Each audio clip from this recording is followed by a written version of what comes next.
mid ka mid ah sahmiyayaashii iyo socdaalayaashii ugu weynaa taariikhda dunida kaasoo loo arko kii ugu weynaa ee abid dunida soo mara. Ibnu Battuta waxa uu ahaa aqoon-yahan ahaana socdaale kii ugu weynaa ee taariikhdu xusto. ku dhawaad kala badh cimrigiisa waxa uu ku bixiyay socdaal aad u dheer. sida ay taariikhyahanadu sheegaan, Ibnu Battuta magaciisa waxa uu ahaa Maxamed bin Cabdallah Allawaati oo ku magac dheeraa Abu Cabdallah. waxa uuna dhashay 25 February sanadkii 1304. waxa uuna ku dhashay magaalada Tanger oo dhacda Morocco. waxa uuna ka dhashay qoomiyadda Berbiga ee degta qaybo ka mid ah dalalka waqooyiga Afrika. markii uu gaaray da'da 21 sano ayuu go'aansaday inuu u safro Makka si uu u soo xajiyo.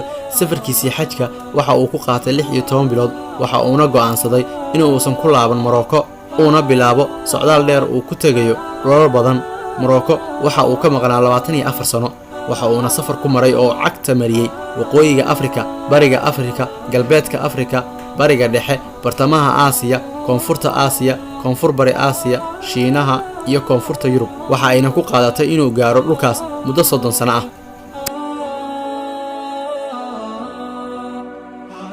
Ibnu Battuta waa shakhsiga iskaga gudbay min cirifka galbeed ee Timbuktu oo Maali dhacda ilaa cirifka bari ee Shanghai oo Shiinaha ah. sidoo kale waxa uu isaga gudbay min cirifka waqooyi ee jasiiradda Sicily oo Talyaaniga ah. taariikhyahanadu waxa ay xusaan inuu ahaa kii ugu weynaa taariikhda aadamaha inta la og yahay oo ku socdaala dhul intaas leeg. waxa uuna hormuud u yahay baarayaasha ugu socdaalka dheeraa taariikhda. marka la eego dunida casriga ah, waxa uu safar ku maray masaafo dhan 120,000 oo kiiloomitir ama 72,000 oo mayl. waxa ayna dheeyihiin dalalka uu booqday 44 dal oo ay ka mid yihiin kuwa aad u waaweyn. dalkeena Soomaaliya waxa uu ka mid yahay dalalka uu safarka ku maray Ibnu Battuta, waxayna ahayd saylac goobtii ugu horeysay ee uu cagta soo dhigo. isagoo maalmo kadib safar badda ah uga gudbay dhanka bariga. waxa uuna mar kale cagta soo dhigay cirifka bari ee ugu shisheeya qaaradda Afrika. waxa uu uga sii gudbay isagoo doon ku safraya dhanka badweynta Hindiya oo ugu dambeyntiina waxa uu soo caga dhigtay magaalada Muqdisho oo uu ku tilmaamay dhulkii barbariinta maadaama ay aad ugu ekaayeen muuqaal ahaan. xeebaha Muqdisho ayuu ka baxay isagoona u ruqaansaday dhankaas iyo xeebaha Sawaaxiliga ilaa uu gaaray Mombasa oo uu uga sii gudbay Zanzibar. ugu dambeyntiina safarkiisii qaaradda Afrika waxa uu uga gudbay dhankaas iyo Doofar oo dhacda Cumaan ilaa uu ka sii aaday Aasiyada kale.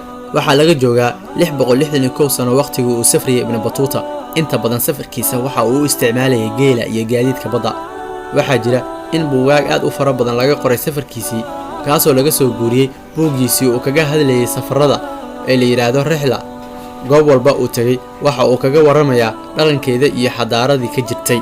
Ibnu Battuta waxa uu ahaa sahmiye aad caan uga noqday dunida oo ilaa maanta ay daraasayaan taariikhyahanadu kaasoo baaqi ku ah goobaha cilmiga ee dunida.